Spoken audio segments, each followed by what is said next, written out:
नमस्कार दोस्तों, आज एक और पारिवारिक कहानी में मैं आपका स्वागत करती हूँ। आज की कहानी है बहू बेटे को अलग करने वाली माँ को बेटे ने सिखाया सबक कि उसकी अक्ल ठिकाने आ गई। रुक जाइए साहिल, रुक जाइए। मेरे लिए, अपनी माँ के लिए, इस परिवार की खुशी के लिए मुझे मजबूर मत कीजिए। इस तरह दो हिस्सों में मत बांटिए। मेरी क्या गलती है साहिल? नहीं, अब नहीं काव्या, तुम किस मिट्टी की बनी हो? कोई आत्मसम्मान है तुम में या तुम्हारा दिल पत्थर का है? तुम्हें दर्द नहीं होता? थकती नहीं तुम सफाई देते देते? किस बात की सफाई दे रही हो तुम घर वालों को, जब तुम्हारी कोई गलती ही नहीं है? देखा सुनीता, तेरे भाई को मैंने कहा था ये लड़की एक दिन हमारा घर तोड़ देगी। आज मेरा बेटा इस दहलीज को छोड़कर जाना चाहता है जहां उसका जन्म हुआ है। इतने सपने सजाए, इतनी यादों का पिटारा इकट्ठा किया, आज ये पिटारा अपने साथ लेकर जाना चाहता है। अपने माँ बाबा दादा दादी को छोड़ना चाहता है, वो भी इस कल की आई लड़की के लिए। अभी शादी को वक्त ही कितना हुआ है और देखो कहावत सिद्ध कर दी कि बहू घर तोड़ती है। ये अपमान का घूंट काव्या पी रही थी, पर असर साहिल के दिल पर हो रहा था। वह फंस गई थी परिवार और पति की उम्मीदों का तालमेल बिठाते बिठाते। पति को खुश करती तो सास को बुरा लगता और घर वालों की जिम्मेदारी में बह जाती तो पति कहता कि तुमने मुझसे शादी की है या परिवार से? मेरे लिए वक्त नहीं है तुम्हारे पास? 6 महीने पहले सुधा बहुत खुश थी, आखिर होती भी क्यों ना, अपने इकलौते बेटे की शादी का ख्वाब जो पूरा करने जा रही थी।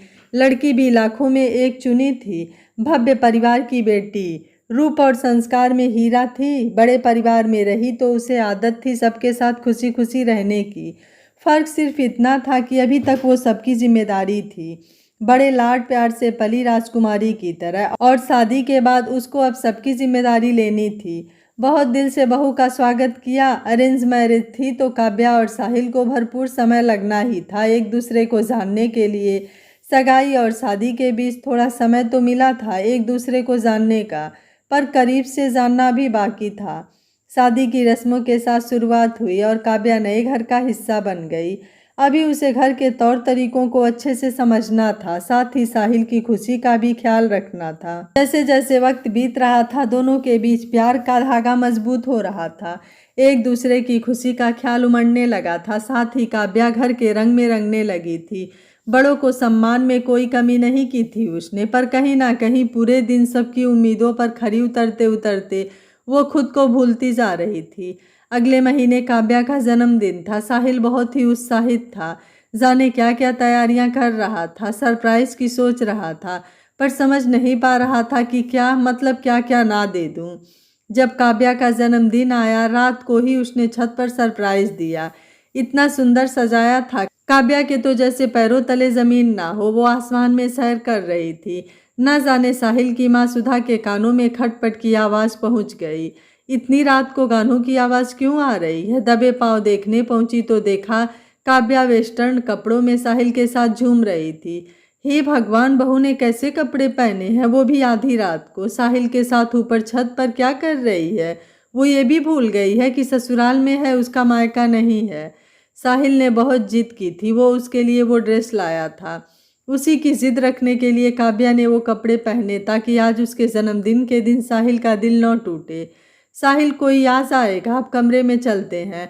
अरे कोई नहीं आएगा, कोई सोचेगा भी नहीं कि इतनी रात को तुम और मैं छत पर होंगे। खुशनुमा रात के साथ काव्या के जन्मदिन की शुरुआत हुई। उसने सोचा भी नहीं था कि साहिल उसके लिए इतना कुछ करेगा। सुबह अच्छे से तैयार होकर वो सबका आशीर्वाद लेने गई। सबने खूब आशीर्वाद दिया, पर आज सुधा के बस लफ्ज ही काव्या को आशीर्वाद दे रहे थे, मन तो रात की बात पर अटका था। अरे माँ जी, आपको पता है आजकल का वक्त कितना बदल गया है, लड़कियां कैसे कैसे कपड़े पहनती हैं। वो शर्मा जी की बहू बाहर से आई तो जीन्स पहन कर आई, शर्म लिहाज सब भूल गई है। ये भी याद नहीं है कि ससुराल में है। काव्या सुन रही थी, पर उसने सोचा माँ किसी और की बातें कर रही हैं, पर माँ तो उसे ही ताना मार रही थी। आज साहिल काव्या के आगे पीछे मर्रा रहा था, पर यह बात सुधा को अच्छी नहीं लग रही थी।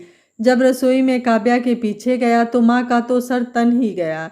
अब साहिल, ऐसा कर, तू खाना भी बना दे यहाँ आकर। आज तक तो तेरे कदम रसोई में पड़े नहीं। क्या क्या सिखा रही हो काव्या साहिल को? काव्या को बुरा लगा, पर उसने बात को वहीं टाल दिया और इशारों से साहिल को बाहर जाने को कहा। साहिल को अभी ये सब महसूस नहीं हो रहा था, पर काव्या को आज एक कड़वाहट की अनुभूति हुई, पर वो उसे टाल गई। उसे पता था बड़े परिवार में ऐसी बातें होती है, और खासकर उनके जैसे परिवारों में मर्दों की जगह रसोई में नहीं होती, वो बस दफ्तर संभालते हैं। हो सकता है जब साहिल मेरे पीछे रसोई में आए तो माँ को अजीब लगा हो, पर साहिल के इस प्यार और अपनेपन से काव्या मन ही मन खुश थी। शाम का वक्त हुआ तो काव्या अच्छी खासी थक गई थी, सोचा थोड़ा आराम कर लूं। वो अपने कमरे में चली गई, क्योंकि एक कमरा ही होता है जहां शादी के बाद आपको सुकून मिलता है, बाकी घर की कोई जगह आपको सुकून नहीं देती। तभी एक सुखद एहसास काव्या को महसूस हुआ। देखा तो साहिल था। साहिल, तुम क्या कर रहे हो? नीचे सब तुम्हारे बारे में पूछेंगे। हाँ, पर मेरी बीवी थोड़ी थक गई है तो उसकी सेवा करना भी तो मेरा ही फर्ज है। देखो, दरवाज़ा भी खुला है, कोई आ जाएगा। चलो तुम्हारी ये इच्छा भी पूरी कर देता हूँ। साहिल ने दरवाज़ा बंद कर दिया। थोड़ी देर में सुधा बहू को ढूंढती हुई उसके कमरे में आई तो देखा दरवाज़ा बंद था और अंदर से थोड़ी थोड़ी हंसी ठिठोली की आवाज़ें आ रही थी। अब ये बात भी उसे खटकने लगी। ये कोई वक्त है साथ में दरवाज़ा बंद करके बैठने का? आजकल की बहुओं को कोई शर्म ही नहीं है इन्हें। सुधा ऐसी नहीं थी, पर पता नहीं कब उसकी सोच जलन में बदलने लगी। अब तो हर बात उसे असहज लगने लगती। अच्छा चलो ठीक है, थोड़ी देर में आता हूँ, एक ज़रूरी फ़ोन आया है, साहिल ने कहा। ठीक है। कब थकान से काव्या की आंख लग गई पता ही नहीं चला। थोड़ी देर बाद साहिल आया, देखा तो काव्या सो रही थी। तभी उसकी माँ ने दस्तक दी। अरे ये कोई सोने का समय है? माँ धीरे बोलो, वो उठ जाएगी, थक गई है सुबह से। आज जन्मदिन के दिन भी उसने कितना काम किया है। थोड़ी देर के लिए सुकून से सोई है। आप चलो, मैं लाता हूँ उसे। बेटे के जज्बात देखकर सुधा खुश तो हुई, पर जो आग वो जलन की खुद को लगा चुकी थी वो अब धधकने लगी थी। वो खुद भी प्रयास कर रही थी उसे बुझाने की, पर वो असमर्थ थी। एक प्यार भरी छुअन के साथ साहिल ने काव्या को उठाया। अब चलो भी, सब तुम्हारा इंतजार कर रहे हैं। साहिल, अच्छा हुआ तुमने उठा दिया, मैं तो सो गई थी। माँ क्या सोचेंगी? माँ को मैंने बोल दिया है कि तुम्हें सोने दें। अब चलो नीचे। अरे रुको एक मिनट, साहिल ने काव्या की आंखों में पट्टी बांध दी। एक और सरप्राइज की तैयारी थी? अरे क्या कर रहे हो तुम? बस मेरा हाथ थामो और चलो। साहिल उसे नीचे हॉल में लेकर आया। आंख से पट्टी हटी, वो स्तब्ध थी। सबने मिलकर उसे जन्मदिन की बधाई दी, यहाँ तक कि उसके मायके वाले भी थे, उसके माँ पापा भाई भाभी सब। उसने सोचा नहीं था कि साहिल उसकी भावनाओं की इतनी कद्र करेगा। उसकी आंखों की नमी बता रही थी कि वो कितनी शुक्रगुजार थी। काव्या ने सबका आशीर्वाद लिया। सुनीता अपनी भाभी के लिए बहुत ही प्यारा नेक सेट लाई थी। लगभग सबने उसे गिफ्ट दिया। वो बहुत खुश थी। आज सुधा भी बहुत खुश थी। आज का दिन काव्या के लिए यादगार था।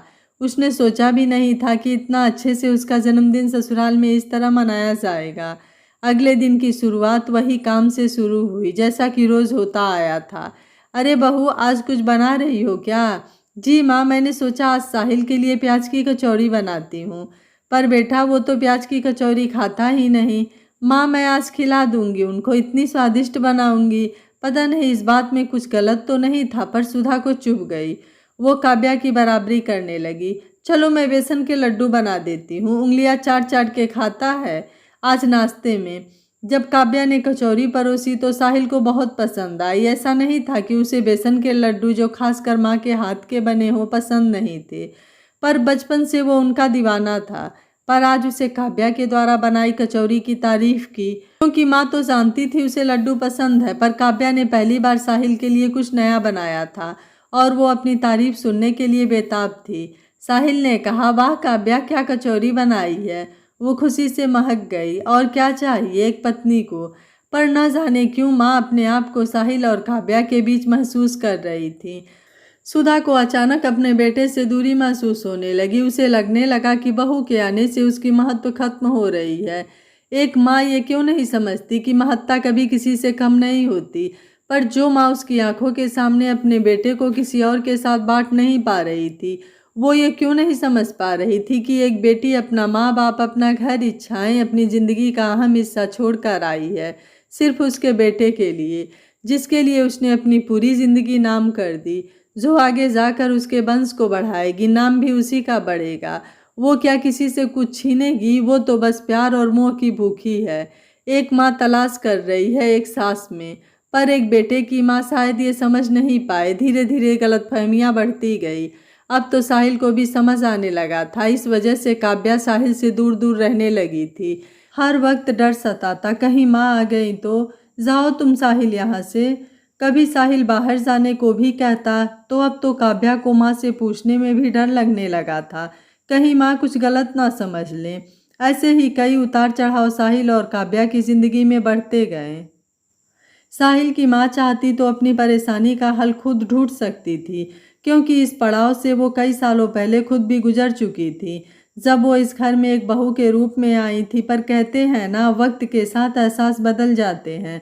सिर्फ एक रिश्ता रहे इंसानियत का तो लंबा टिकता है। और हमारे समाज में प्यार की तुलना रिश्तों का टैग लगाकर की जाती है। साहिल और काव्या के मनमुटाव बढ़ते जा रहे थे, पर साहिल ने आज एक कोशिश की अपने रिश्ते को सहेजने की। हेलो काव्या, क्या कर रही हो? इस तरह साहिल का फ़ोन ऑफिस से आया तो काव्या खुश हो गई। मैं कुछ नहीं, माँ के साथ काम में मदद कर रही थी। अच्छा सुनो, मैंने नैनीताल की टिकट बुक की है। इस शनिवार की टिकट मिली है। हम कुछ दिनों के लिए बाहर जाकर आते हैं। शादी के बाद मैं तुम्हें कहीं बाहर भी नहीं ले गया। काव्या तो उछल पड़ी। सच? कब जाएंगे? सुधा देख रही थी, पर काव्या के जज्बात उमड़ पड़े। चलो, मतलब तुम खुश हो? अच्छा, अभी ऑफिस में बहुत काम है, शाम को बात करते हैं। क्या हुआ बहू, इतनी खुश? साहिल ने क्या कहा? माँ, साहिल मुझे लेकर नैनीताल जाने के लिए कह रहे थे। बोल रहे थे कि शादी के बाद हम कहीं पर भी नहीं गए तो वो जाना चाहते हैं। चलो अच्छा है, वरना हमारे ज़माने में तो पहले माँ बाबूजी से पूछते थे। पर आज की पीढ़ी तो खुद ही निर्णय कर लेती है। आज के बच्चे शादी होते ही अपनी दुनिया में व्यस्त हो जाते हैं। माँ, ऐसा नहीं है, वो आपसे पूछने ही वाले थे। मैं भी आपसे पूछकर ही कोई काम करूँगी। रहने दो बहू, अब दिखावा मत करो। तुम दोनों को वैसे भी बड़ों की कोई कद्र नहीं है। काव्या को समझ में नहीं आ रहा था कि माँ ऐसा क्यों कह रही हैं। उसने कब कद्र नहीं की बड़ों की। जब सुधा जाने लगी तो पता नहीं क्यों रुक कर उसने काव्या को बोला, देखो बहू, मैंने मेरे साहिल को बहुत लाड प्यार से पाला है।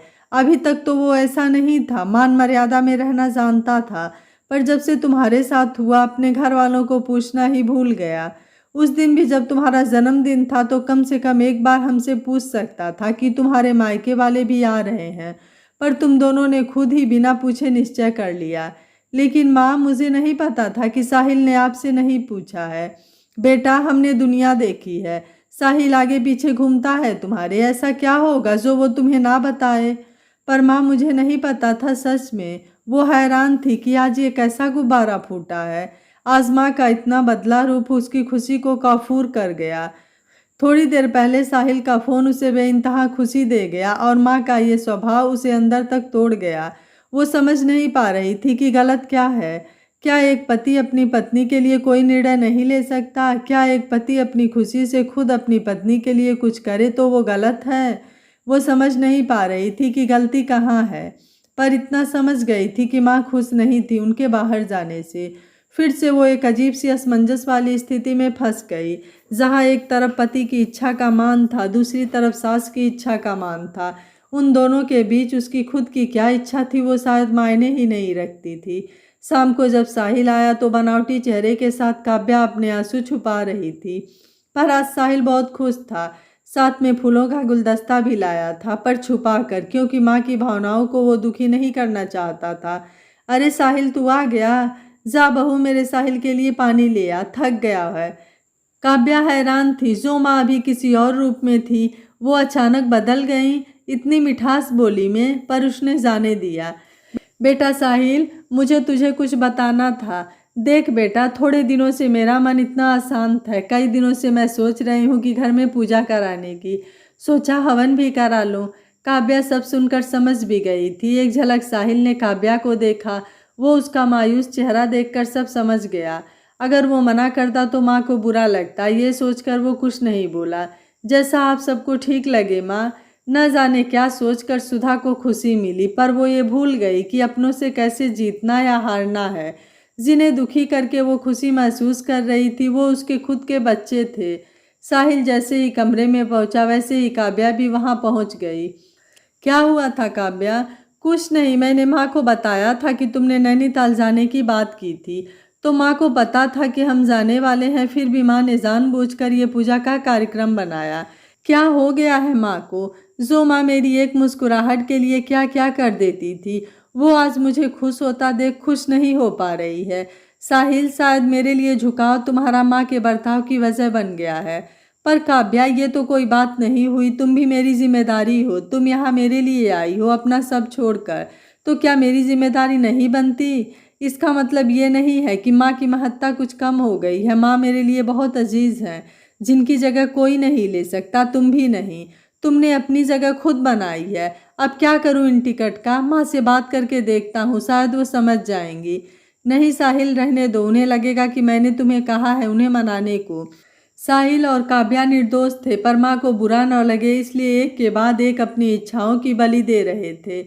यहाँ गलतफहमियाँ इस कदर बढ़ रही थी। देखो बहू, साहिल ने हाँ कर दी पूजा के लिए। अब देखना इस घर के विघ्न कैसे हरते हैं। जी माँ, अच्छा है, मन भी शांत हो जाएगा। अरे तुम अपने मायके वालों को न्योता दो पूजा में तो जितने लोग आए कम है। मेरी जीजी भी आ रही हैं अपनी बहू के साथ, सीख लेना उससे, वो बहुत होशियार है सब कामों में। जी माँ, जैसा आप कहें।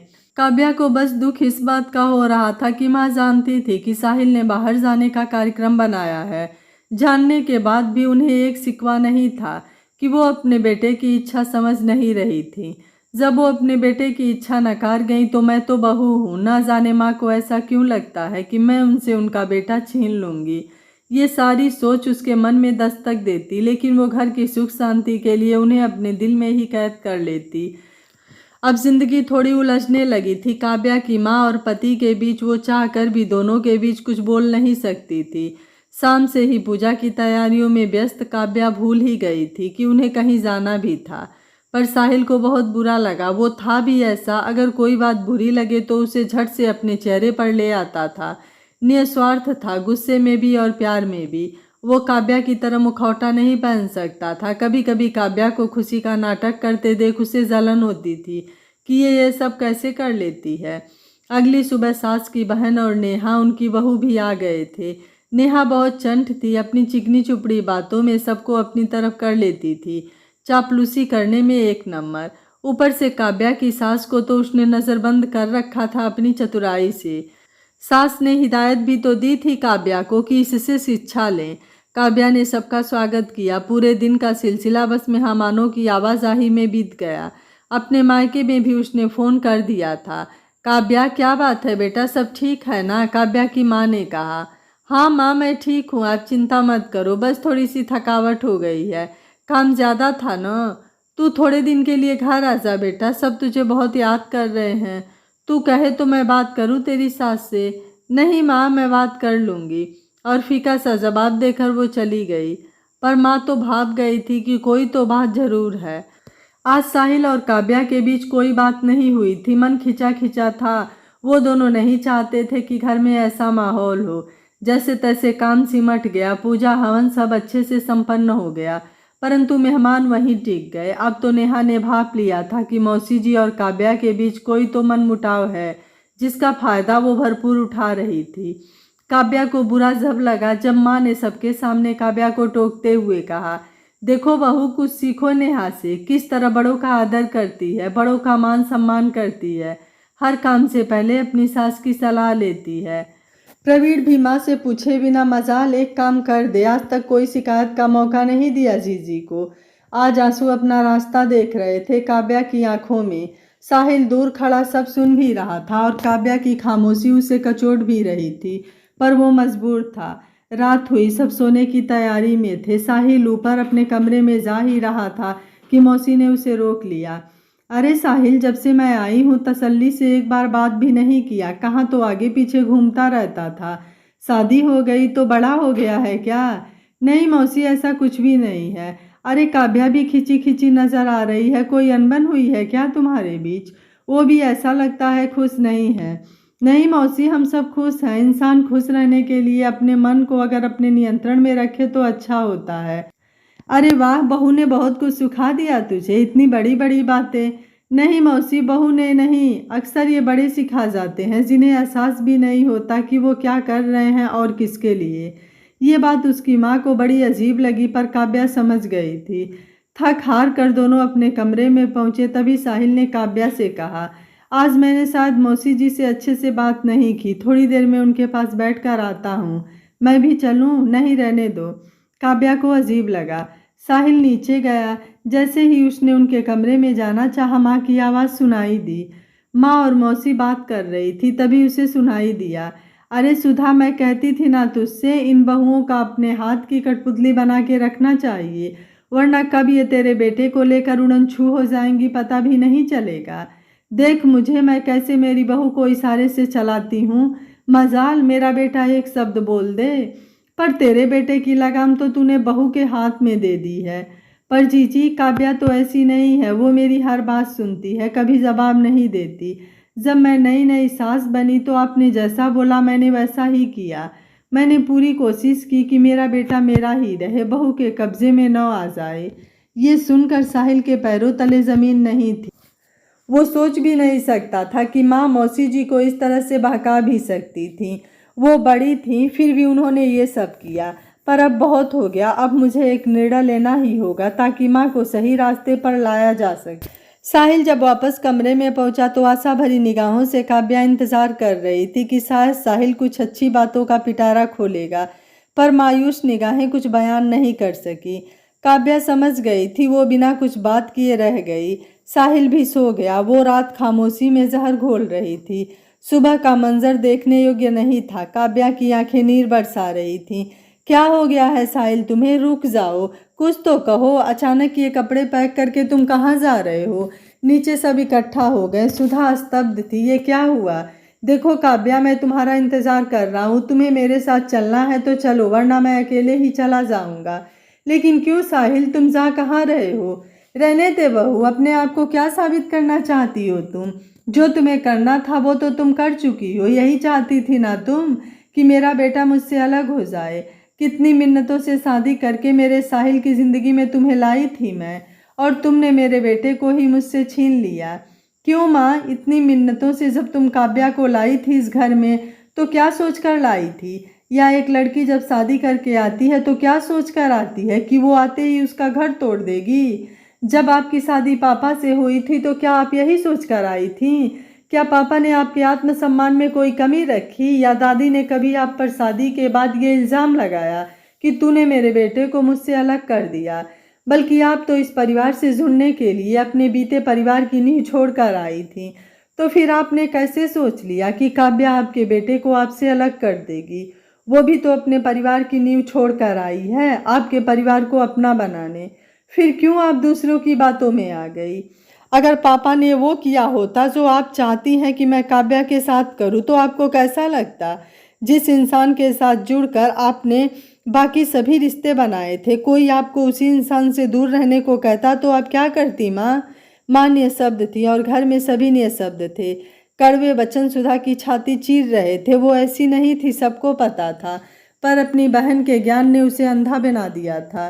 माँ, आप जानती थी मैं बाहर जाने का कार्यक्रम बनाया हूँ काव्या के साथ, फिर भी उसी दिन का कार्यक्रम आपने घर में रखा।